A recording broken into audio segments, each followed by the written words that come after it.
Is Islamophobia and people being xenophobic. Is that running wild? We're maniacs. We're Islam. They want to bomb people up and suicide bombing and things of that nature. And that just comes from people who don't understand something. It started on our screens. For decades, Hollywood and the global media have curated an image of Islam, a silhouette of the enemy that ignored the humanity of Muhammad, the shared roots with Jesus, and the vibrant reality of millions. Whether it's the treatment of Muslims in China, the tensions in France, or the far-right rallies in the UK, the question remains, is the world reacting to the people or to the caricature we've been sold? Today, we strip away the headlines and the Hollywood tropes. Yeah, assalamu alaikum. This is Brother Clifton of the Underground Railroad television show and podcast. And today, Islamophobia is just running wild. It's running wild. And you can call in if you want to at 312-884-9757.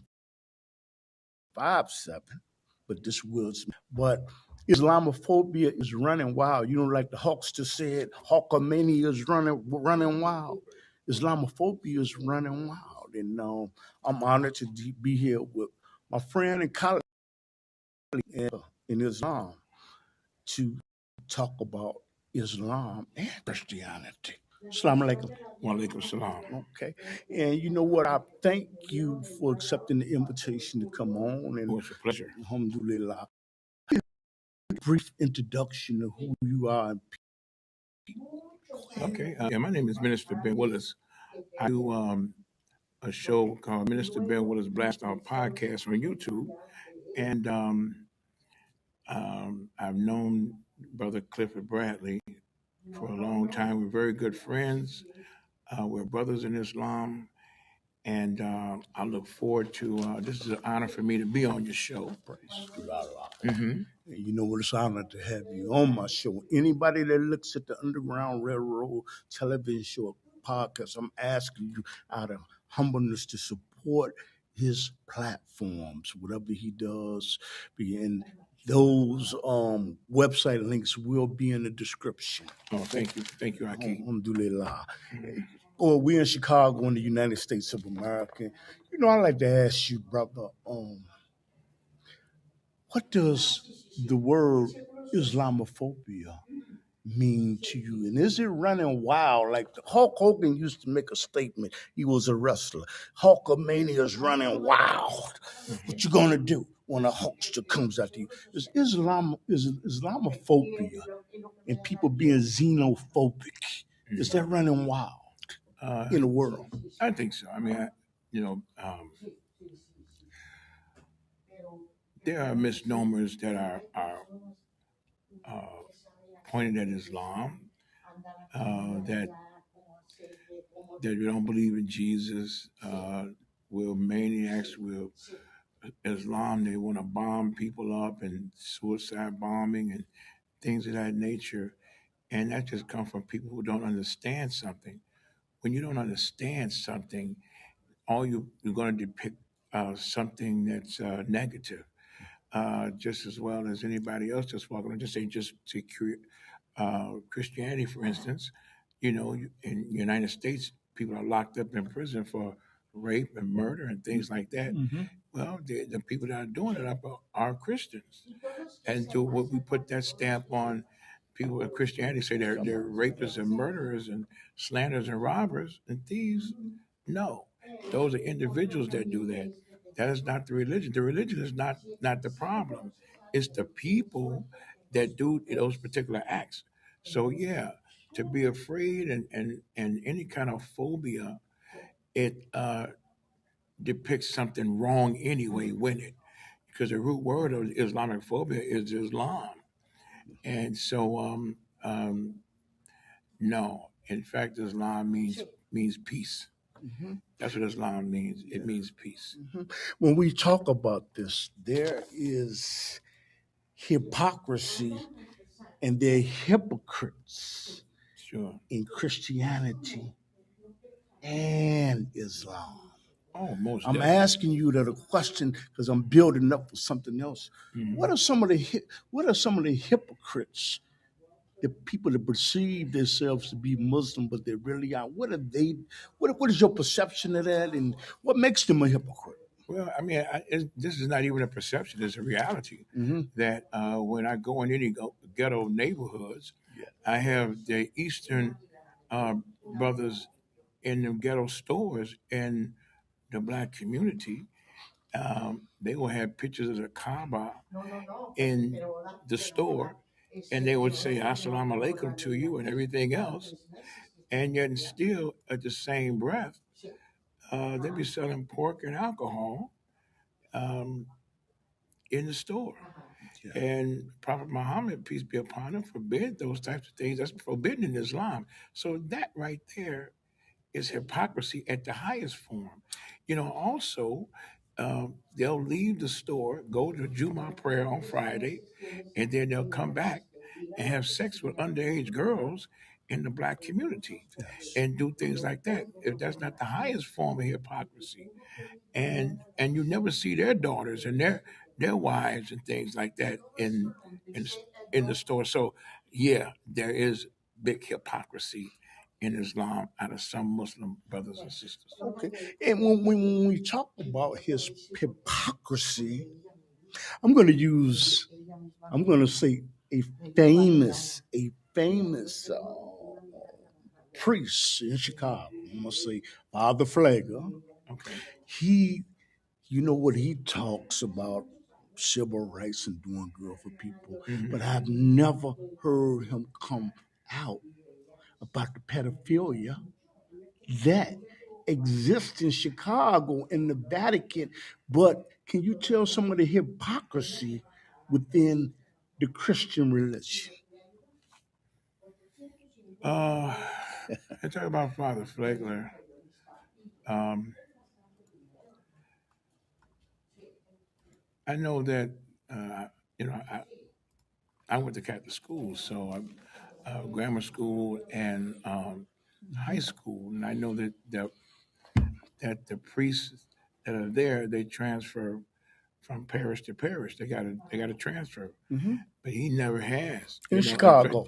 yeah, Mm-hmm. and they fought to stay there in there. Now, I know that there's a alleged uh, a case about that with him. I think that they I think that they exonerated him. He wasn't found guilty of that. Mm-hmm. But when we talk about pedophilia in the Catholic faith, yes, there's record numbers of pedophilia in a Catholic religion. Um, where in fact, those priests, they don't go to prison Mm. for molesting and raping little children, little boys. They don't go to prison. They Yes. just take them and send them to the Vatican Yes. and hide them out there. Mm-hmm. That is a fact. That's not even me talking. Mm-hmm. That's a fact that happens. Mm-hmm. So how do you look at that? Where's your trust in those types of things? So yeah, it's major hypocrisies in all the um, the religions, in Judaism, Christianity, and in Islam. Not just talking about Father Flagger, but what are some of the other what are some of the clauses that you see in the hypocrisy? We've talk about the hypocrisy in Islam. What other hypocrisies do you see within the Judeo-Christian society? Can you expand on that? Oh yeah, yeah. Well, here you go. We can look at the what's called the Babylonian Talmud. The Babylonian Talmud are scriptures that the rabbis had put together, and I encourage everybody that's out there that are researchers to research the Babylonian Talmud. And in there, it talks about they give a depiction of Jesus, Yeah. and that say Jesus. They don't believe in Jesus. First off, they say that Jesus will is boiling in hell in his excrement, Mm-hmm. which means he's boiling in hell in his waste. Mm-hmm. That his mother Mary is a whore, Mm-hmm. and that it's okay for them to have sex with children Yes. because they are the chosen people. That's what is stated in the Babylonian Talmud, which was put together by Jewish rabbis. So, and that's not me talking. I encourage everybody to do the research because that is another thing that's factual.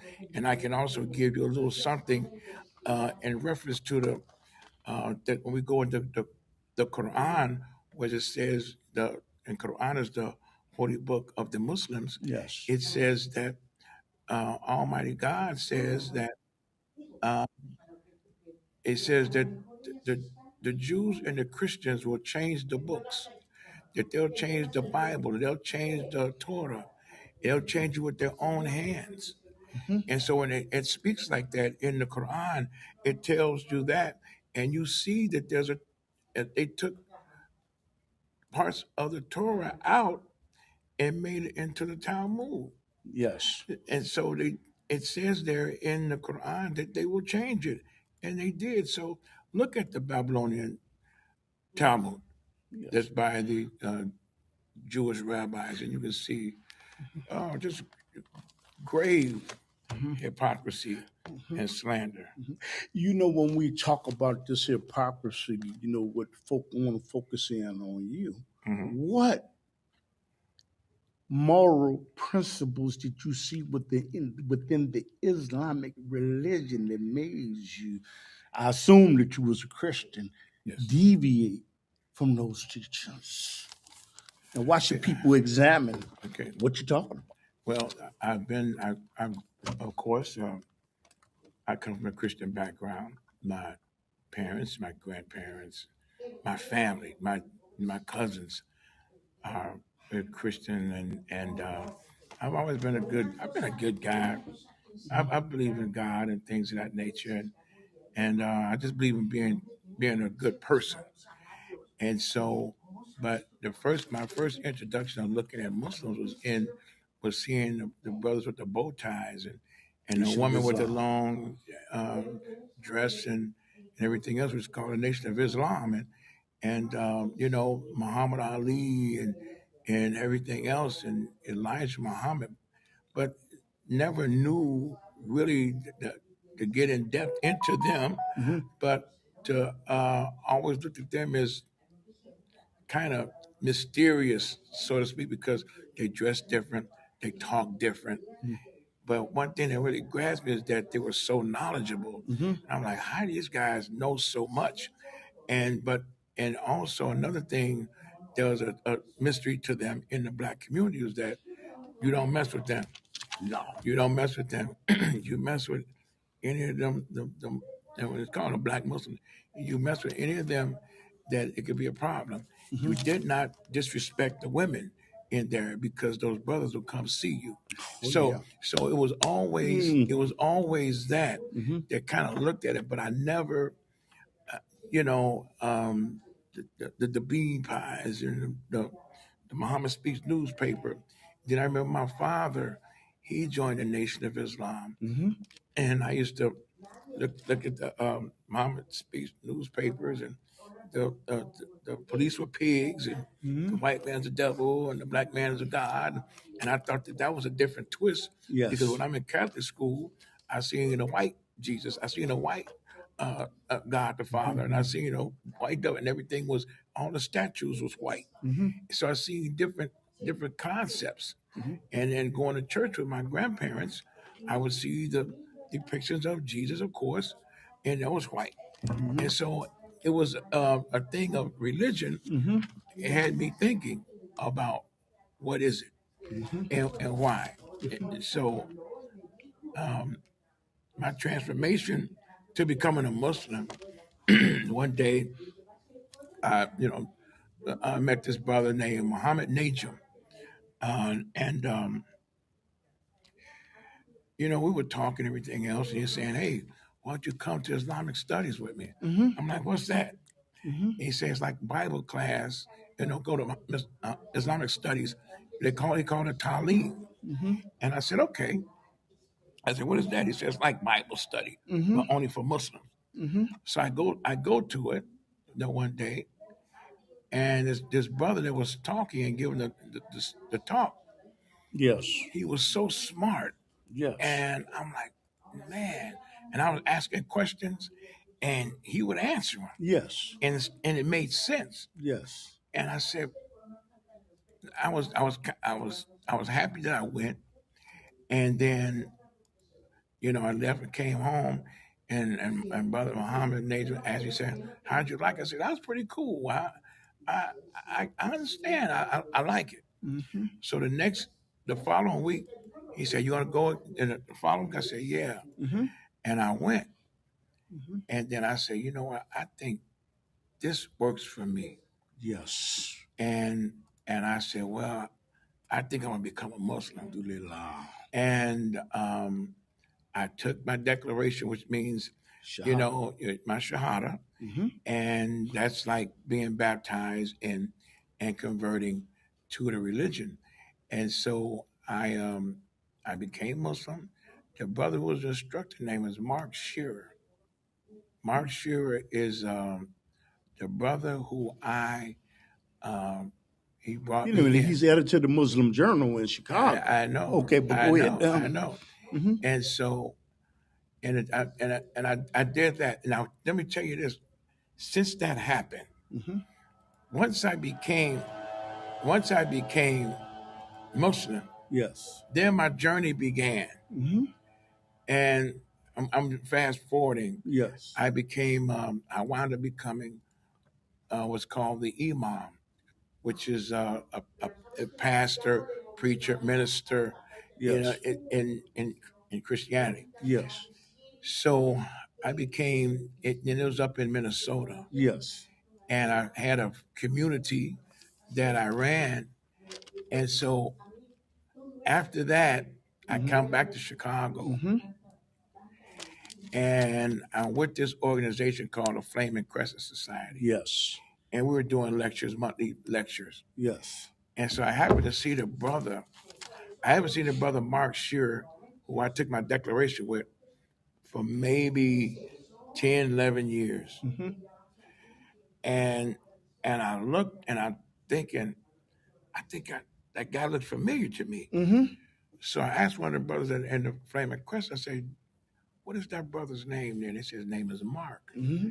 And I said, I, it might be that brother. Yeah. And so anyway, we're doing a lecture with the we're doing a lecture with the Flaming Crescent. Yes. And it's my day. I got to do a full lecture for Mm-hmm. the full hour. Yes. And I asked the brother who runs the Flaming Crescent, I asked him, I say, "Would that brother Mark be there at the lecture?" Mm-hmm. He said, "I asked him to be there because I said, this is the brother that brought me into Islam, and I wanted to reacquaint myself with him."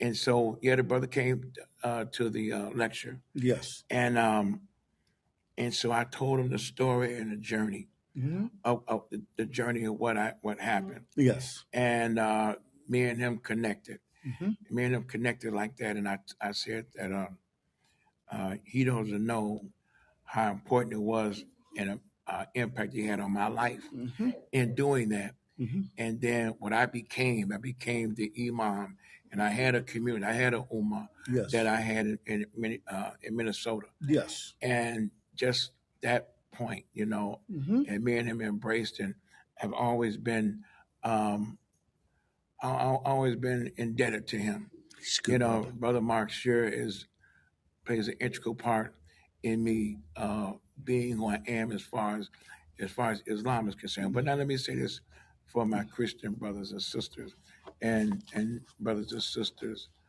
under Judaism. I love Jesus. I love Jesus. Yes. I love Abraham.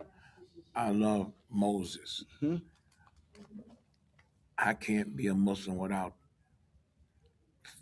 following them and loving who they are. Yes. Okay, I don't mean because I have part of Christianity in my heart. Mm-hmm. I have Judaism in my heart because of those noble prophets that I just spoke about. Hear that, Ed? So, I'm so, just got a so, friend named Ed. Hear that, Ed, out there? so, so, Okay. so I'm not against any of that. Yes. And the biggest hypocrisy about religion is that they hate each other. They fight against each other. Mm-hmm. Christians, I don't like apostolic. I don't like Pentecostal. I don't like Jehovah. I don't like, and they're going back and forth each other, but they're still supposed to be following Jesus. Mm-hmm. You got the Zionists. You got the Zionists. The against you got the Hasidic Jews. You got all that they're fighting against each other. Mm-hmm. You got the Muslims, the Shiite, and the Sunni. They don't like each other. They battling against each other. Mm-hmm. So that's the major hypocrisy that they not only do they don't like the other religions, but they don't like each other in their own religion. Yes.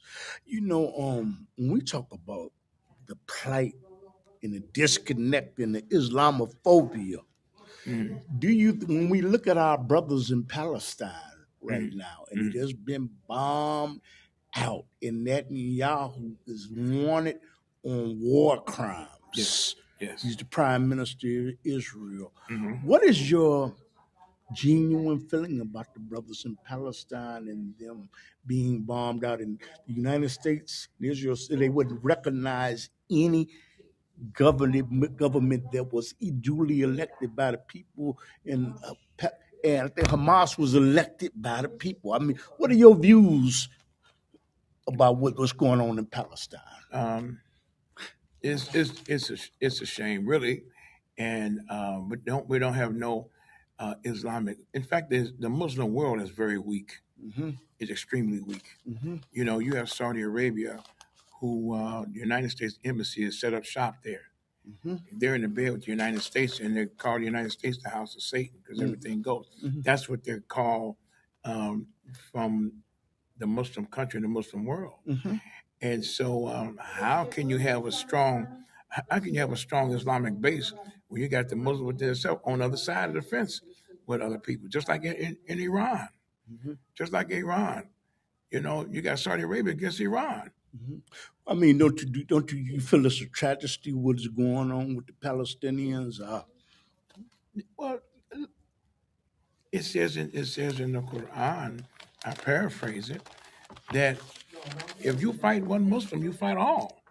Yeah. You understand? Yes. If you get into one Muslim, you get into it all of them. Now the Quran says this. And so when we do something else, when you see the brothers hurt, the brothers and sisters hurt and getting beat up, and in fact, you on the side of the opposition. Mm-hmm. How in the world could you talk about being a Muslim if they're not together? Yeah. And they're not the same book that everybody's supposed to read and follow, they don't. Yeah, to bring about a peaceful resolution. But I'm saying it like that for a reason. Well, but Allah says, fight with those that fight with you. Yes. That's what God says in the Quran. And once they retreat, leave them alone. But the thing is, they're folding. Yeah. Yeah. They're folding. They're not standing.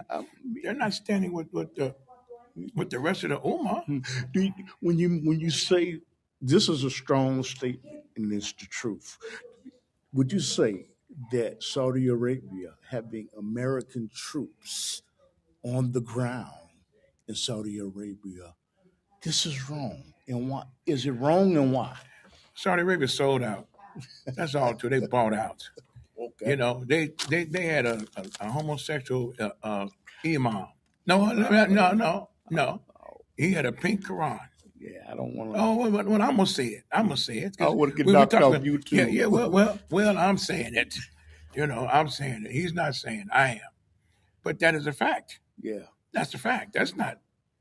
It's the biggest. Everything goes there. Yeah. I got it. I got Listen, my mouth and where I talk. That's I know, but don't do I'm trying to stay on YouTube. Right. Don't touch this brother's channel.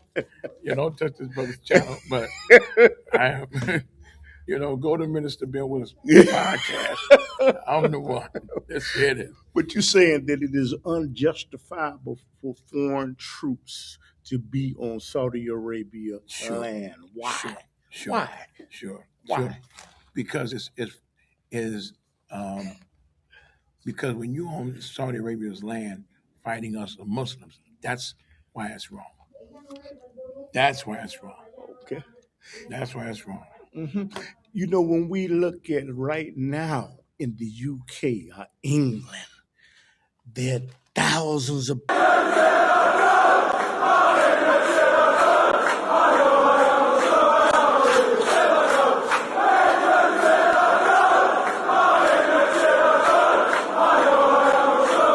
people that are protesting that they want immigrants and Muslims taken out of their society.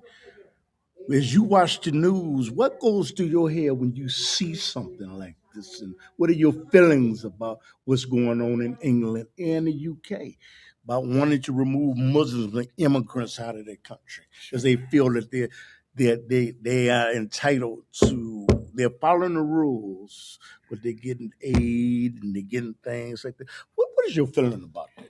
Well, I think first off, when you start, when you look at people and you do stuff like that, first it becomes you don't know what the people stand for, what their beliefs are, and everything else, and then it just straight. Then it comes down to straight bigotry. Mm-hmm. It comes down to straight bigotry. You can't really dance around it.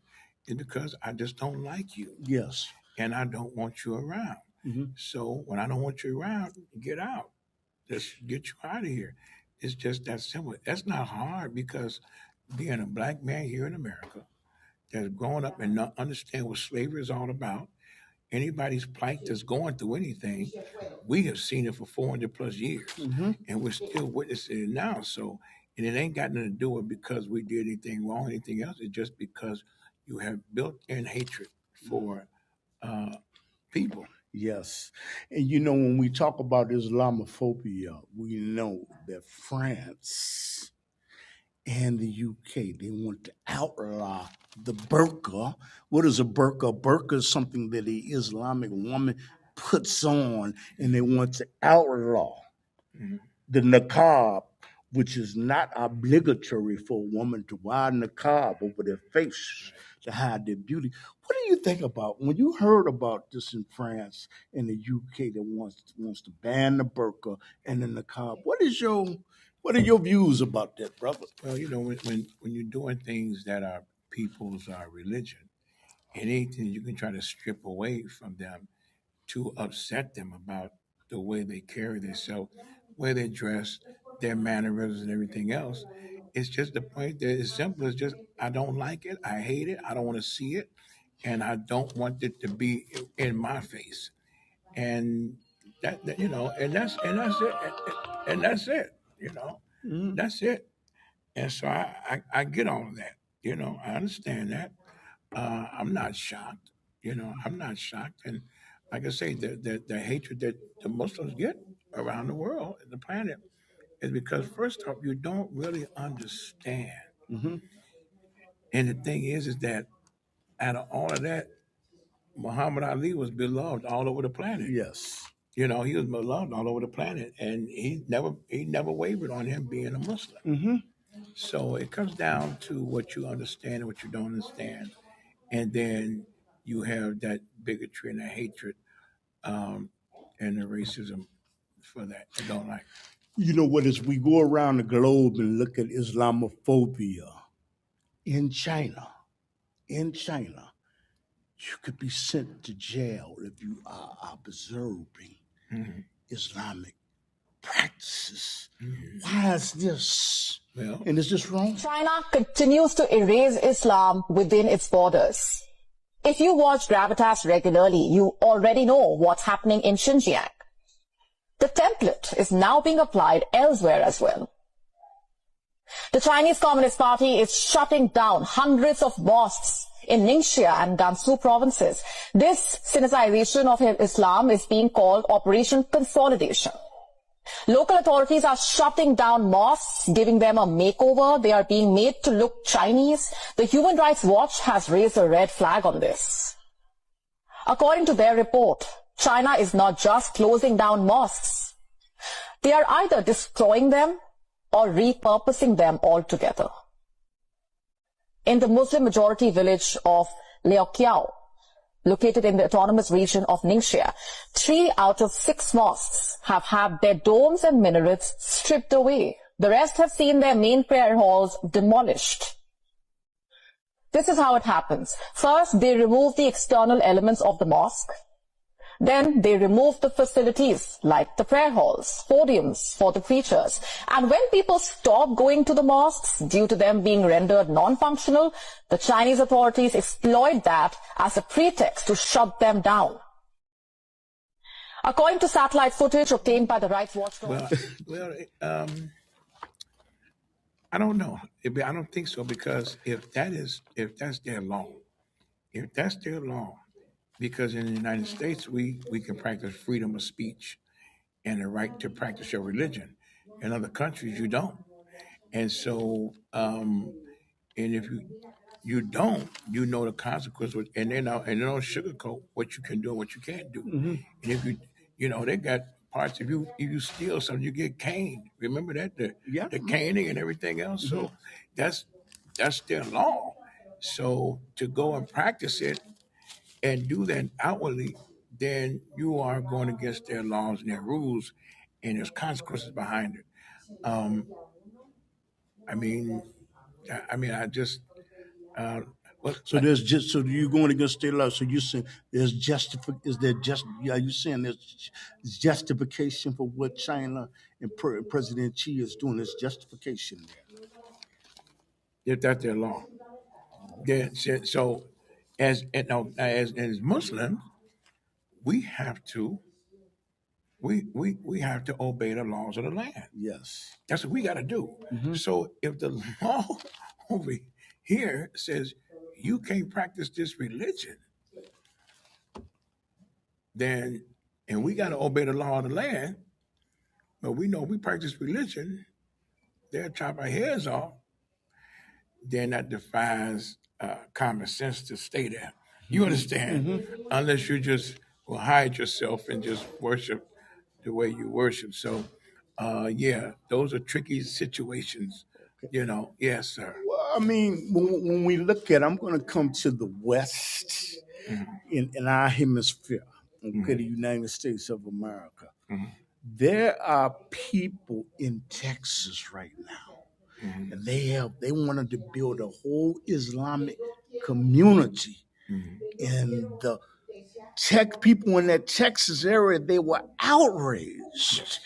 And there are even politicians that have come up with laws saying that we ban Sharia law. Can you expand on that and tell us? Yeah. They have some of the same things here in the Chicagoland area. I know that. There were. I think I want to say Palos. Palos site? I want to say that it was a building.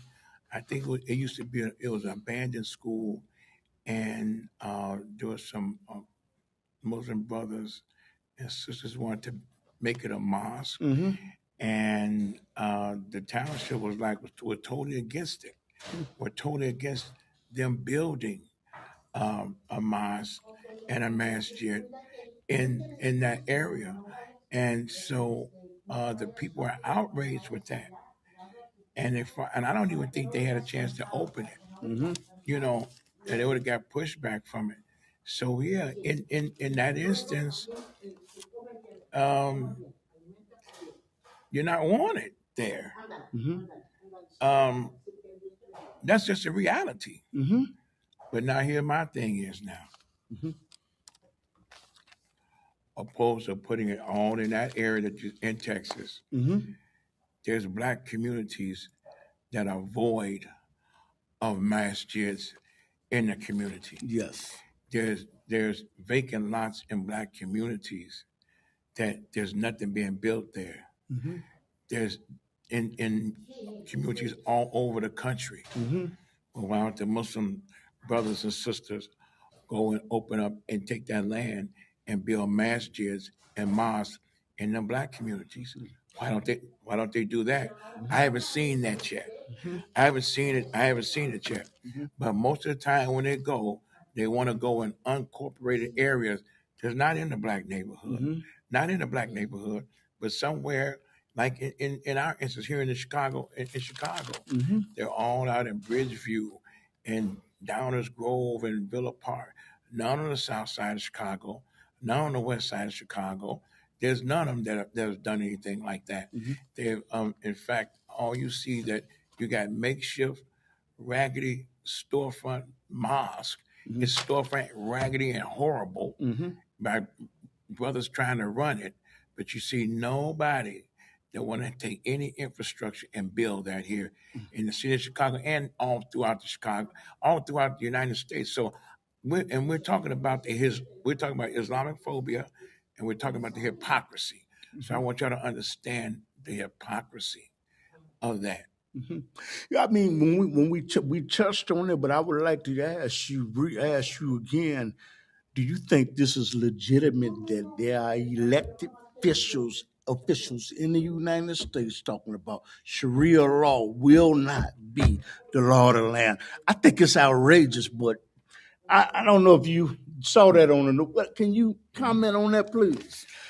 Uh, with Sharia law in the United States, that would be tough. You know that would be. I don't even know you can. I don't even know how Sharia law would even withstand. Governor Abbott, Yeah, yeah, okay, in yeah, Texas, okay. yeah, yeah. Boy, that's something to think about. That's something to think about. I'm looking at the mayor in New York now.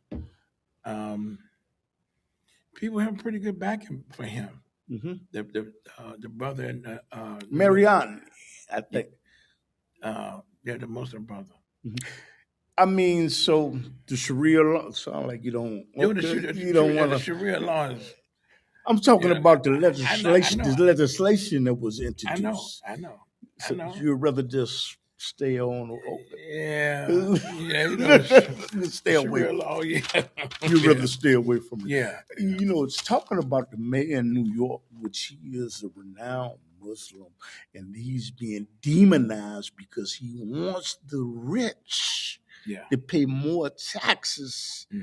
and give more resources for the individuals that do not have them much. First of all, what do you think about the mayor of New York? Okay, he's a Muslim. And what do you think about his actions thus far?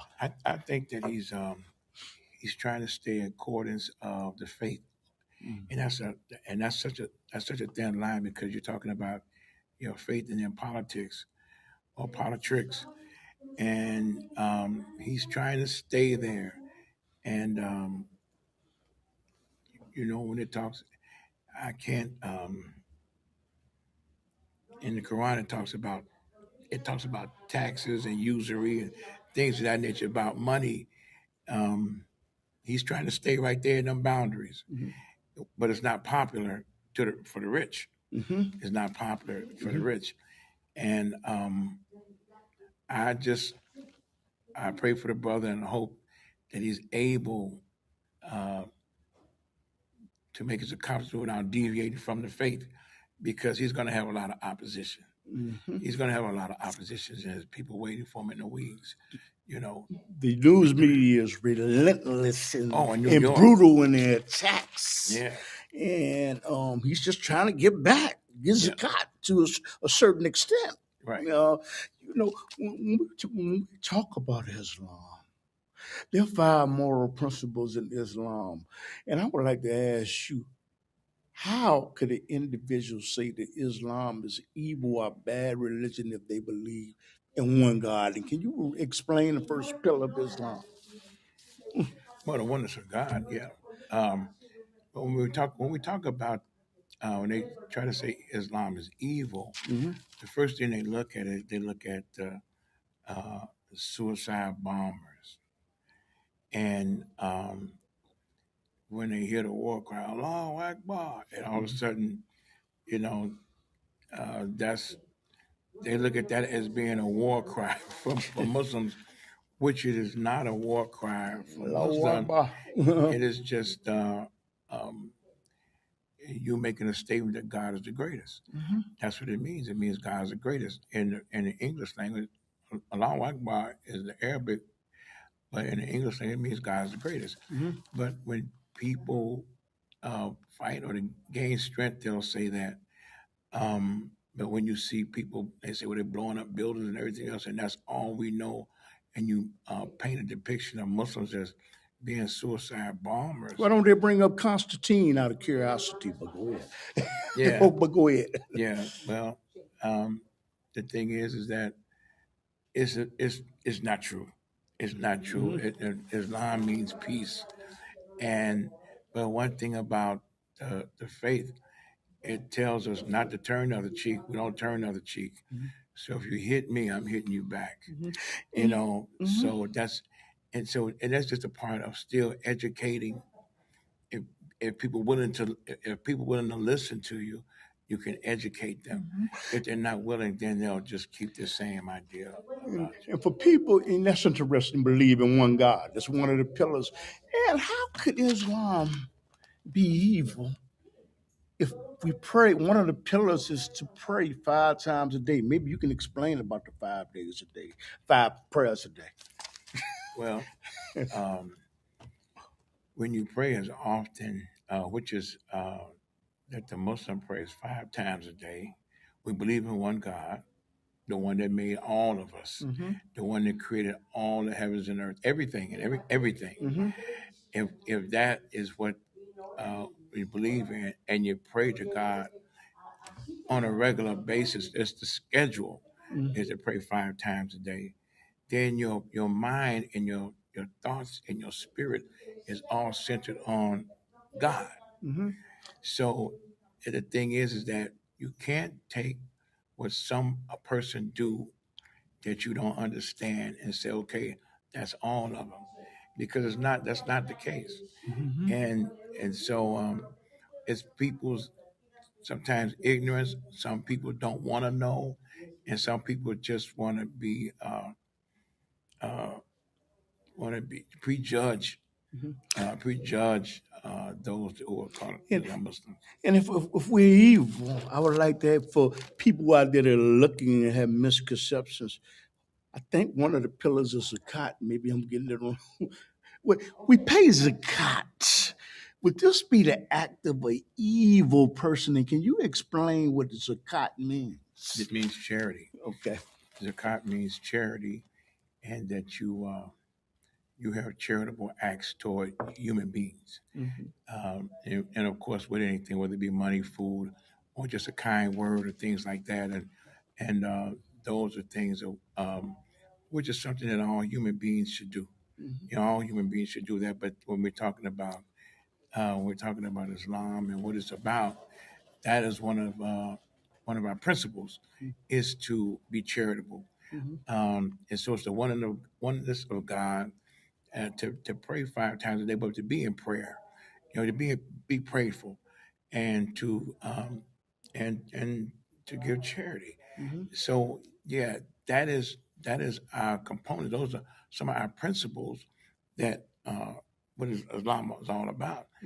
Evil and everything else is just it's a narrative that's painted because you have a picture that you want to paint, that you have a personal uh, vendetta against a group of people that practice their religion this way. And when we talk about the pillars of Islam, if Islam is evil, why do we practice Ramadan? And there's somebody that's listening that does not know what Ramadan is. Can you explain that? Ramadan is fasting. It is upon the Muslim to fast, and you fast during a month. It's the month of Ramadan. You fast, and when you have to be, like I said, if you're sick or anything like that, and you have health issues, or no, you don't have to. You don't have to fast.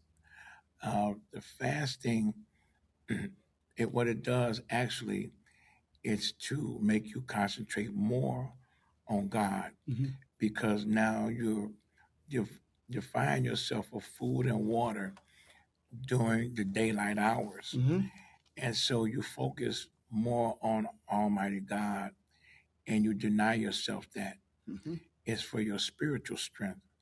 It's not only for your spiritual strength, but on the secondary part, it's good for your health. It's good for your health also. And so that is upon the Muslim to do that. So you focus more on being as God conscious as you possibly can, and that's what Ramadan is, and it's very important to the Muslim. Does that sound evil to the listening audience? And the last pillar of Islam, I'm gonna ask y'all, does this sound evil? We have to go to Mecca to make the Hajj if we can afford it. Okay. Can you explain? Does that sound evil to y'all? Can you explain for somebody that thinks that this is evil? What is that all about going to the Hajj? Okay, well, um, the going to Hajj is the pilgrimage that every Muslim, if they can and financially able to, that they can go and go to Saudi Arabia, go to and how you doing, and complete the Hajj. And what you do is, if you look at Mecca, there's the house of prayer. Mm-hmm. It's called the Kaaba, Mm-hmm. the house of prayer. Mm-hmm. And there are rituals that is done there, but it's Muslims from all over the planet there, all over the planet join together to praise the one God. Yes. And we, like I said, we do all the rituals is there, and it's so powerful. But everybody that I know that has gone to do the pilgrimage, they came back. They say it's changed their life. Yes. It had a big impact on their life. But when you see the pictures of the people that are doing the pilgrimage, it is a very, very powerful sight to see when you have just thousands of human beings bowing down in prayer at one time. It is one of them awesome sights. If you get a chance to go to YouTube and pull up the pilgrimage in Mecca, it's called the Hajj, Hajj, and it is something that you would behold and something like that. Yeah. Okay. Now, if we follow these principles, and you know what, one thing I forgot to leave out, they say the hearsay is the Prophet Muhammad, peace and blessings be upon him, spread Islam.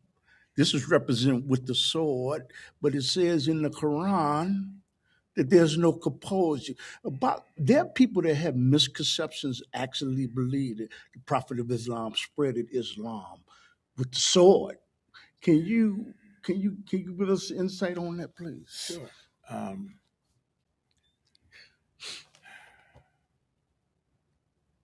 The Prophet of Islam, Prophet Muhammad, 1400 years, it is stated in this book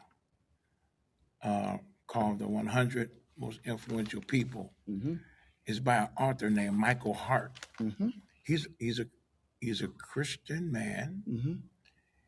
He wrote a book called The 100 Most Influential People in the History of Mankind. Mm-hmm. And he had the number one person, most influential, was Prophet Muhammad. Yes.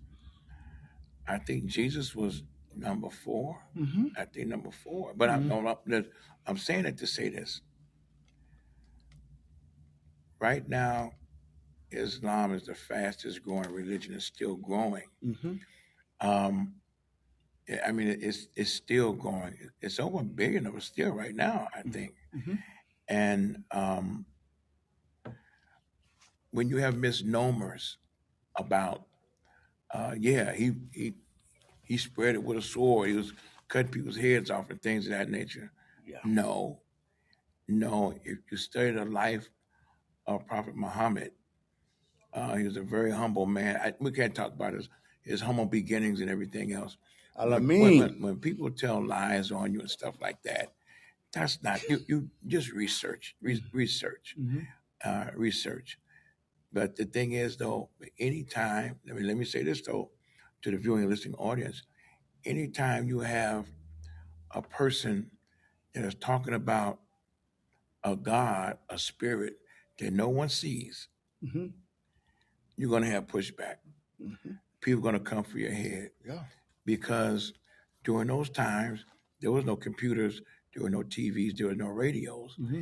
and they believe in worshiping all kinds of objects, bricks, stones, trees, any Mm-hmm. animals. They worship the sun, the moon. They did all of those types of things, and you come in and start talking about a, a s- a God, Mm-hmm. something that you don't see. Yes. So yeah, probably be some people that want to get you up out of there, Mm-hmm. and so you would have to protect yourself. If you look at Jesus, they every chance they get, they want to kill him, so he had to get 12 killers Mm-hmm. to run with him. Mm-hmm. You know, Disciples. the disciples, he had to get they wasn't nice guys. Mm-hmm. These were guys that would get with you. Mm-hmm. You know, I mean the same thing with Abraham. When Abraham, he had to go against his father because his father was worshiping all kinds of idols. He had to tear that up. Yes. So you see that there's going to be violence on what you believe, what people don't believe. Mm-hmm. And so that's why you put the thing of Muhammad, he spread it with a sword. Well, ain't nobody ain't got no sword today, Mm-hmm. and Islam is still growing. Mm-hmm. So it's a word that people hear Mm-hmm. that draw them to it. As for me, and no, and I'm definitely not no knock on the Christianity. You know, you know, Yeah, I'm doing a broadcast right now, brother. Go ahead. yeah. There's not a knock on Christianity because I still am a believer. I believe in Jesus. I believe in Isaac. I believe in all the prophets. David. I believe in all of those. Mm-hmm. I believe all of them. Mm-hmm. I just choose to be a Muslim. Mm-hmm. That's just my choice. And you invited. Yeah. but but this is, I think, she's probably getting tired of these questions. Mhm. My last question, who knows, I may formulate another question. Okay. But All right. my last question is, can you explain to the listening audience, the people that see this on social media and television, Mhm. that Muslims love Jesus and Jesus never said to worship me and did not die on the cross? Can you go off into that? I know I put a Okay. lot on the plate. No, yeah. I prayed who Jesus prayed to. Mm-hmm. When Jesus got on his knees, I prayed the same one that Jesus prayed to. Mm-hmm. The Lord's Prayer is the Lord's Prayer. And it starts out as our Father, not my Father. It's Yes. our Father. So we start going into all the different nuances of this book say this, but it's a lot of books. So which book? It's a lot of them. You know, it's a lot. You know, Did he Je- ever say to worship me? Did he ever say that? I never heard Jesus say that. Is that in the Bible? It should have got to be in the Bible because I hear so many people say that. Can you Yeah. expound on that, please? Well, which Bible are you talking about? So here's the thing. You got so many Bibles, and if you are a researcher and I encourage you to do the research of the Bibles, research all of them, and then read them, and look at this chapter. You're going to see that some chapters don't even have the same chapter in there. As things are just different. So now, if you got different things in there, which one are you going to believe? Which one do you think is so? No, but Jesus is so polarizing. It's such a polarizing figure. Such a polarizing figure. I will not be in a position to where I'm going to argue back and forth about Jesus. I know Jesus prayed to God, so I pray to God. Period. So when we start breaking down the nuances, do Jesus spoke Aramaic? Mm-hmm. Jesus spoke Aramaic. When people say, "Well, you know, I don't know what kind of God you look at. The God you got is Allah, but Mm-hmm. we got God, we got Jesus, we got." Well, do you know when Jesus said, God, Jesus spoke Aramaic, Mm-hmm. and the word God in Aramaic is Allah. Okay. That's what Jesus said, Okay. Allah. That's what Jesus called, if you want to say his father, Mm-hmm. Allah. Mm-hmm. But and also in the Bible it says we all are sons and daughters of God. So the thing is not to get in anything, because also it says in the Quran, in the Muslims' holy book, it says Christians are closer to the Muslims. Mm. So now, so I'm not one that's going to create division because of a title. Mm-hmm. Because of a title. First off, I'm not going to be against other Christian people if you're a good person. Yes. I'm not going to be against other Muslims if you're a good person. It's the or if you were under Judaism, or whether it be Zoroastrianism or Hinduism. If you're a good person to me, you are a good person. Too. You know what, to the listening audience and to my guests, I would like to ask you, if I get a driving ticket, driving my flying car, or my automobile on the ground, are you accountable for that ticket? And I was driving the automobile. Are you accountable for my ticket? I'm leading up to the other question. Sure. Okay. Yeah. No, you're responsible for what you do. Okay. You're responsible for it. So I would like to ask, and I'm dumbfounded, and you can give some clarity. How can you say that somebody died on the cross for your sins? I use that as an example. I know that was childish, but I want to ask you that. Yeah. How is any man accountable for any other man's sin? But they say he was God. But explain it to me. Let me say this. Can't nobody put me in heaven or hell but Almighty God. Yes. That's all to it. Can't nobody put me in heaven or hell but Almighty God. Mm-hmm. And that's that.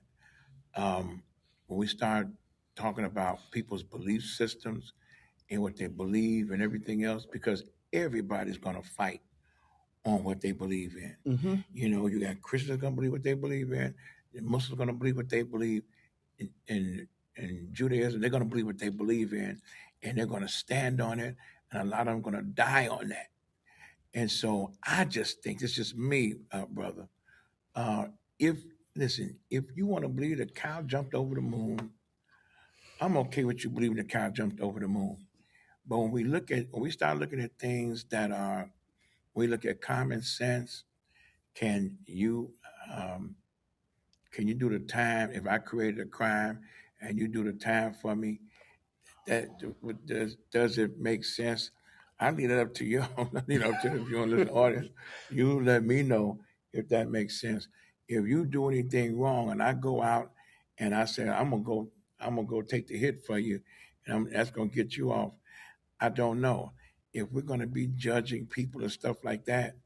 You know, I, it's a lot. Mm-hmm. It's a lot. Yeah, there are things that are there are things I can say that we can't explain, but I also can say that there's things that defy common sense Yes. to me. Mm-hmm. And I'm not, and maybe people gonna get mad at me.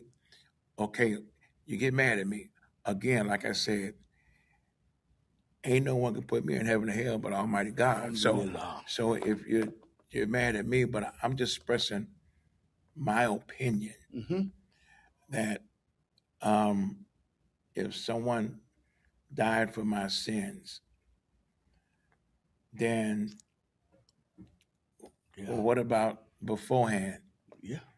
before that person walked the planet? What happened to the people before that made sins? Mm-hmm. So if that person died for my sins, Mm-hmm. then what happens now? Mm-hmm. Am I can just go? I can just do anything now Mm-hmm. because I'm been redeemed. So all of that being said, again, I'm not knocking anything anybody believe or thinking, but this is just because the brother asked me the question, and I'm gonna give you the answer. Not for me. I don't believe that. Mm-hmm. I don't believe no one could take the hit for me, and then that's going to settle. the score. For me, I don't believe that. Mm-hmm. And I'm not knocking because someone else believes anything. Just for me, Mm-hmm. I know I got to try to do the right thing and try to do the best that I can because I'm gonna be held accountable. Mm-hmm. So if you die for my sins and someone goes out there and murder and rape a child and kill it, then that means they're okay. You know, one of the most heinous crimes that you can do. So Mm-hmm. I'm just saying, and I'm not, and believe me, and yeah, there's some crazy stuff in Islam too that they say with these hadiths, which is crazy too. Mm-hmm. There's a lot of hadiths that's nuts. But anyway, brother. This is the last question. You know what? I'm talking to this brother like we talk on the phone Yeah, like this. yeah, And you sure. know what? My Right. they just don't know. Yeah, But my last question is: if Islam believes in one God, praying 5 times a day, paying the zakat, going to Ramadan, and going to Mecca, why did President Trump, U.S. President Trump, put a travel ban on Muslims for coming into the United States? Was it justified?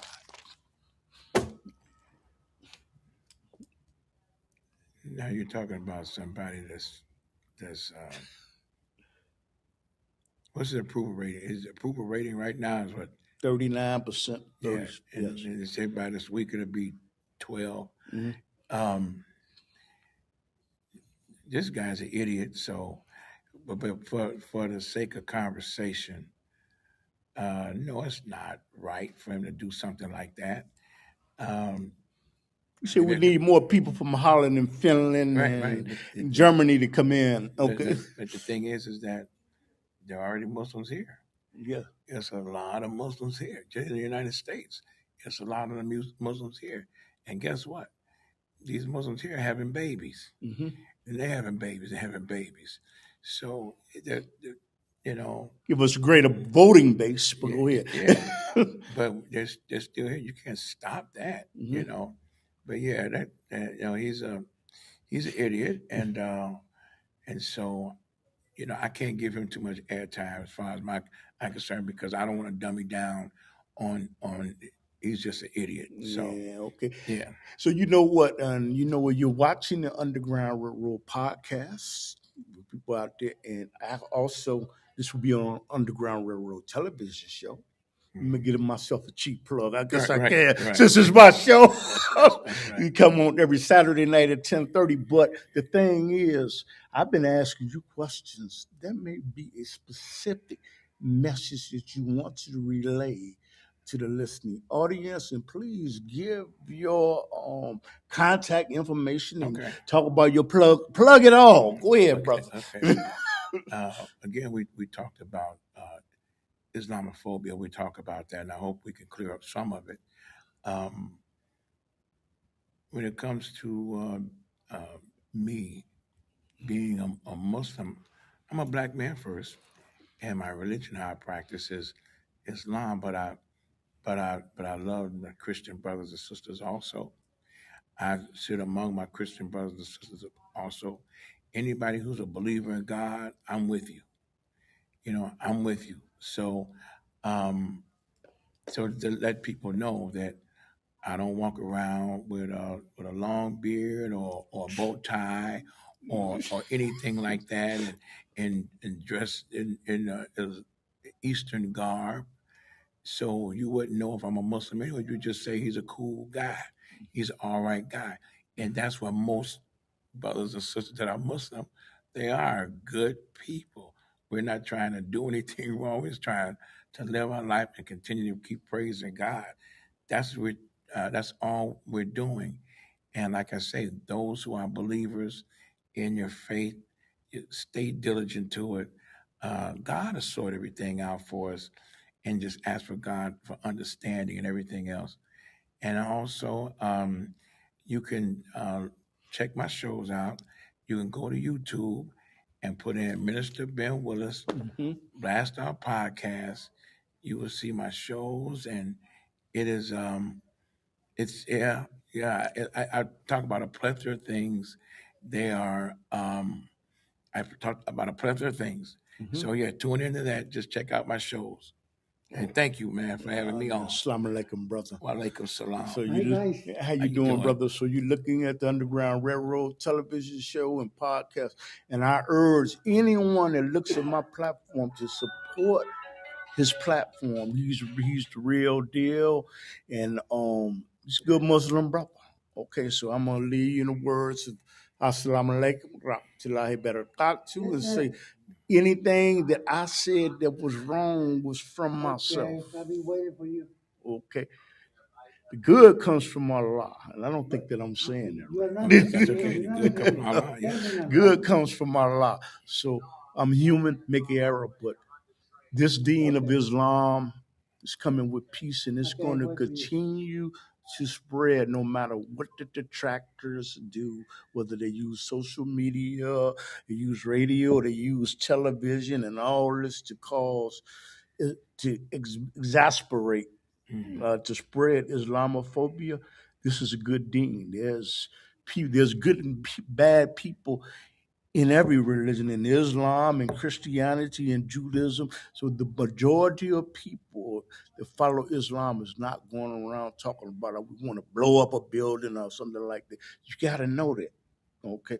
So that's the purpose of me having him on as a guest to expand upon that. I appreciate that. And dawah to have you investigate Islam, and hopefully you might consider Islam, and there's no compulsion in Islam, and that Prophet Muhammad ﷺ did not go around with a sword trying to force people to come to Islam, because as you go to the Bible, go to the Quran, it says there's no compulsion. Compulsion for people that don't mean I can't force you to be a Muslim. So assalamu alaikum. Rahmatullahi wa barakatuh.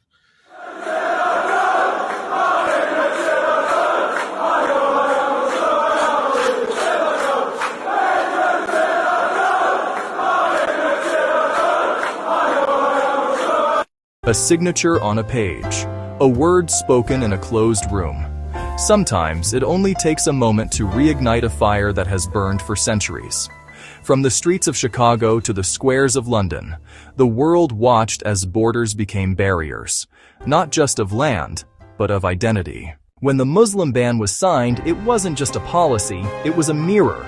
It reflected a world where the word immigrant became a weapon, and nations in Africa and the Middle East were dismissed with a single vulgar epithet. But the anger didn't start at the airport gates. It started on our screens. For decades, Hollywood and the global media have curated an image of Islam, a silhouette of the enemy that ignored the humanity of Muhammad, the shared roots with Jesus, and the vibrant reality of millions. Whether it's the treatment of Muslims in China, the tensions in France, or the far-right rallies in the UK, the question remains, is the world reacting to the people or to the caricature we've been sold? Today, we strip away the headlines and the Hollywood tropes. We look at the context behind the shithole remarks, the reality of the protests, and the political history of a misrepresentation that continues to shape our borders and our hearts. This is the truth behind the image. What your grandfather was doing. Any message for your grandchildren? Great.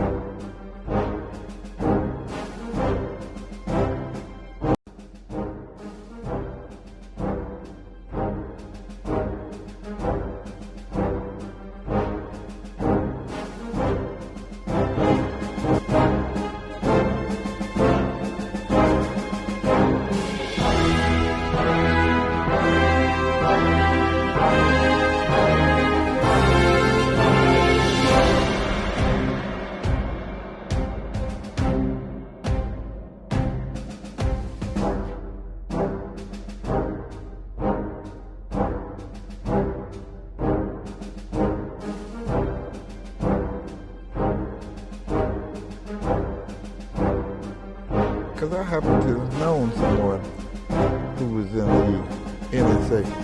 Okay. All right? And they don't know what they'll know now. I've been in their building with him. Did you see it? Yes, sir. And And they Some people don't know what's in that stadium. the National Security Administration. And when I walked up in there and seen them, they got video screens. I mean, from here to 35th Street. Those street cameras, right? Those are the screens like you watch on a computer. Right. All right. They got a room where they listen to conversations all around the country. All right. That's why I can say what I say. But they let me go because he was an important person, and they figured if he was pregnant, it was all right. All right. They made a mistake, but I never forgot that. Well, wait a minute, wow.